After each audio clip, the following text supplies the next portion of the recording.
So, could a handful of Viking teenagers on fire-breathing dragons have changed the outcome of the deadliest conflict in human history? Let me break down exactly what the Dragon Riders were capable of, what World War II's air war actually looked like, and then walk you through what happens when those two things collide. First, we need to power scale the Dragon Riders properly, because most people who ask this question immediately think about Toothless and then stop there. Toothless is not the whole picture. Hiccup commanded a squadron, and the full roster of that squadron is what makes this question genuinely interesting. Toothless is the ceiling and the benchmark, a Night Fury, documented at 750 miles per hour, faster than the speed of sound, with plasma blast accuracy precise enough to hit a moving target from altitude while dive bombing at full speed. His firepower is documented to be strong enough to knock a Red Death to the ground in a single shot, a creature described as a living mountain. He operates with near-perfect stealth at night, his black scales making him invisible against a dark sky, with the only warning being a high-pitched whistle a fraction of a second before impact. He can use echolocation in zero visibility conditions. He can channel lightning to cloak himself and electrocute anything that touches him. In alpha mode, his firepower and shot limit both increase. He is not a fast dragon. He is the fastest anything in his universe. But the riders didn't fly with just Toothless. Stormfly the Deadly Natter has spines she can fire with the accuracy and density of a shotgun blast, covering a wide area in a single volley, and capable of pinning multiple targets simultaneously. She is the fastest dragon in the series, after Toothless. Hookfang. The monstrous nightmare can engulf his entire body in fire and still fly, making him a living flamethrower with wings. Meatlug. The Gronkle fires molten rock. Her blasts are slower but explosive on impact, and can be sustained longer than most dragons' shot limits. Barf and Belch the hideous Zippleback produce explosive gas from one head and ignition from the other, effectively giving them the ability to create aerial explosions at range with a two-stage delivery system that's harder to defend against than direct fire. Skullcrusher and Cloudjumper, added in the second film, represent even heavier tier capabilities. What makes the Dragon Riders specifically formidable beyond the individual dragons is the command structure Hiccup built. He designed tactical gear, gave Toothless a prosthetic tail fin that allowed precision maneuvering no natural dragon could replicate, invented a flight suit, and operated these animals as a coordinated unit with specific roles rather than as independent creatures.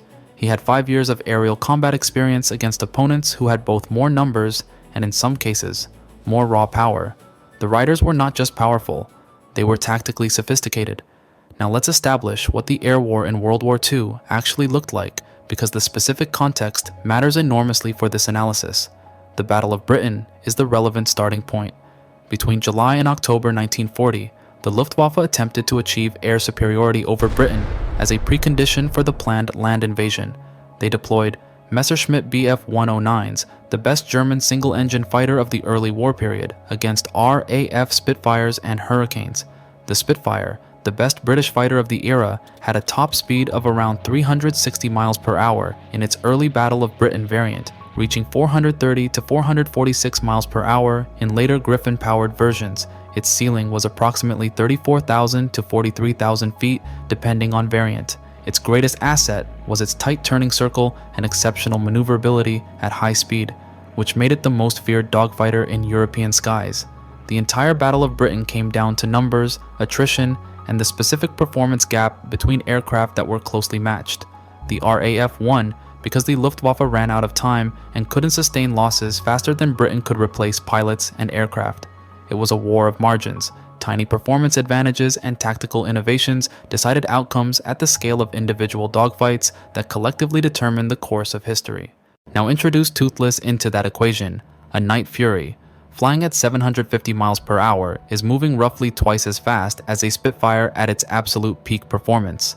A Bf-109, the primary Luftwaffe fighter, topped out around 354 miles per hour in its early variants. Toothless is moving at more than double that speed before he even begins to dive. The fundamental logic of aerial combat in World War II was built around performance envelopes where the competing aircraft were within 50 to 100 miles per hour of each other. The entire tactical vocabulary of World War II dogfighting, the Immelmann turn, the split S, the boom and zoom attack, was developed around the specific performance characteristics of aircraft that were, by historical standards, closely matched. Nothing in that tactical vocabulary addresses an opponent moving at twice your maximum speed with perfect stealth, pinpoint accuracy from altitude, and the ability to cloak itself in lightning. The Spitfire's greatest advantage against the Bf-109 was its turning circle. In a sustained dogfight, The Spitfire could outturn a German fighter and eventually get on its tail, regardless of initial positioning. That advantage is completely irrelevant against Toothless because Toothless doesn't need to get into a turning engagement. He dives from altitude at 750 miles per hour, fires a plasma blast with the accuracy to hit a specific catapult from the same altitude at night, and pulls out before any World War II aircraft can react to the attack. The Spitfire pilots, who were the best in the world at their craft, had reaction times and aircraft response rates designed to handle opponents moving at 354 to 446 miles per hour. Toothless is a fundamentally different threat category. There's also the firepower comparison to address directly, because people often underestimate how much destructive capability a single plasma blast represents. The Spitfire's primary armament in its Battle of Britain configuration was 8.303 Browning machine guns, effective against aircraft, but requiring sustained fire to bring down a large target. Later variants added 20mm cannons, which were more destructive per hit. A single Night Fury plasma blast knocked a Red Death to the ground, a creature the size of a building, against a Heinkel He-111 bomber, which has a maximum takeoff weight of roughly 14 tons. A direct Night Fury blast isn't a damage event, it's a deletion event. One shot, one aircraft. The Spitfire pilots who achieved ace status needed 5 confirmed kills. Toothless in a single night sortie over the English Channel could realistically intercept and destroy an entire bomber formation before the lead aircraft reached its target. But here's the more interesting analysis. Toothless at supersonic speed would cause a sonic boom. That's a real tactical consideration. Stealth at 750 miles per hour is partially offset by the sound signature of breaking the sound barrier, which would give ground observers and pilots some warning. This is the one genuine vulnerability in Toothless's aerial assault profile, not because it makes him catchable, but because it means his approach isn't as silent as he is during subsonic flight. The solution is the one the Dragon Riders already used in their own universe: coordinated multi-dragon attacks where Toothless suppresses the target, while slower, quieter dragons handle secondary objectives. Stormfly's spine volleys against ground-based anti-aircraft positions. Hookfang's body fire against fuel depots and supply infrastructure. Barf and Belch's gas and ignite system against bomber formations, where the dispersed explosive gas can affect multiple aircraft before ignition. What looks like a vulnerability, Toothless announcing his arrival with a sonic boom, becomes a coordination opportunity when the other 5 riders are already in position before the boom lands. The honest breakdown of how this changes World War II runs through 3 specific scenarios. The Battle of Britain first. The RAF needed roughly 1,200 Spitfires and Hurricanes and over 1,000 pilots to hold the line against the Luftwaffe's numerical superiority. 6 Dragon Riders with their specific capabilities change the math completely. Toothless can hit and destroy any Bf-109 or Heinkel bomber that enters British airspace faster than any scramble response can intercept him. The Luftwaffe's bombing campaign against airfields and radar stations, which nearly succeeded in breaking the RAF's defensive network, gets intercepted before it can achieve the attrition that was its strategic purpose.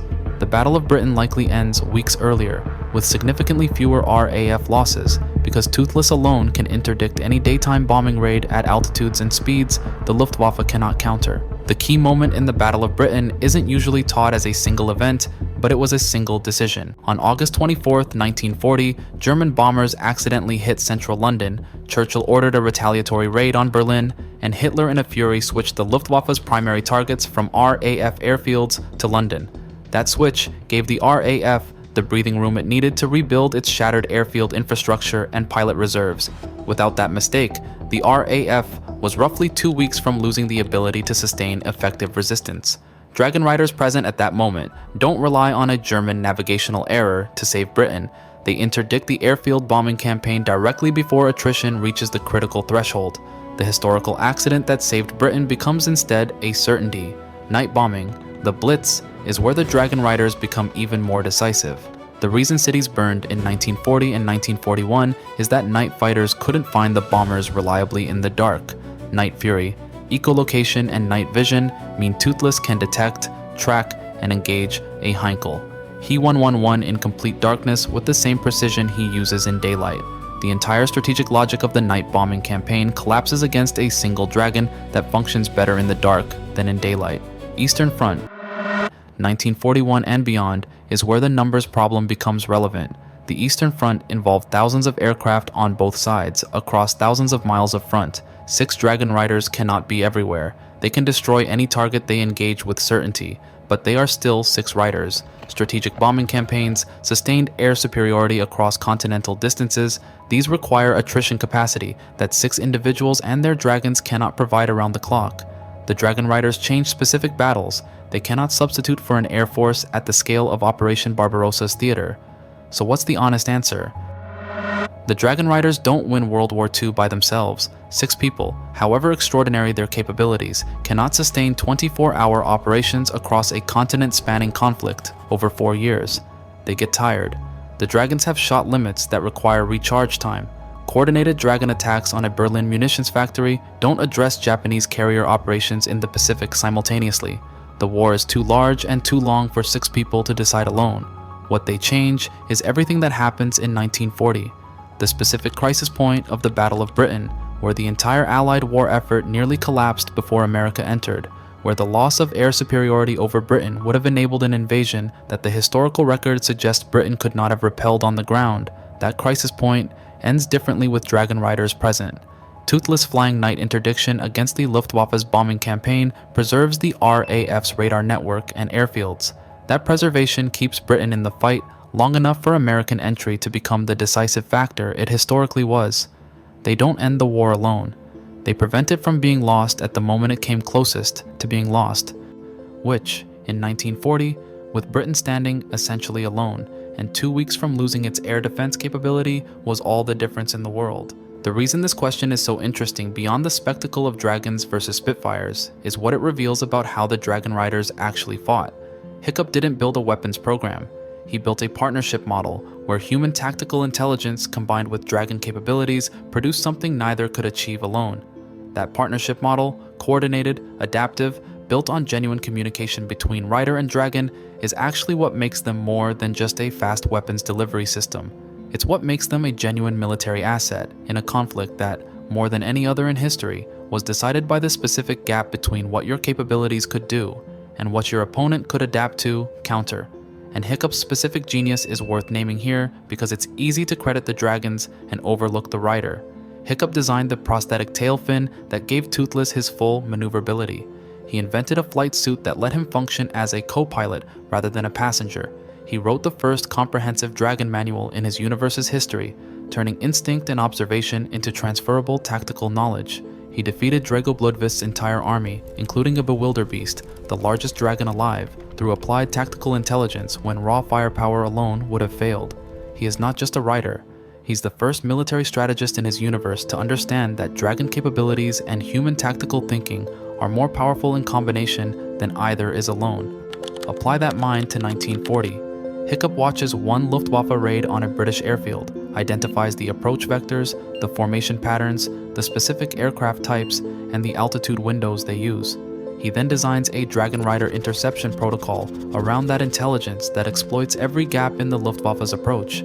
The RAF's radar network tells him where the formations are. Toothless's speed means he can be in position anywhere in southern England within minutes. Stormfly's spine accuracy means she can strip a bomber of its engines without the explosive secondary damage that Toothless's plasma causes, which is useful when you're intercepting over a populated area and want to bring an aircraft down rather than detonate it. Hiccup thinks about these distinctions. He has always thought about these distinctions. It's what made him valuable on Berk before he was powerful. The Luftwaffe could counter a Spitfire. Given time and resources, they could counter almost anything Britain had. They had no framework, no doctrine, no technology, and no training for what to do when the thing coming at you is moving at twice the speed of any aircraft you've ever encountered, hits with the force of artillery, disappears into the dark sky before your gunners can track it, and comes back an hour later from a different direction. That's not a dogfight. That's a different category of problem. And Hiccup had 5 years of experience solving exactly that kind of problem before the war began.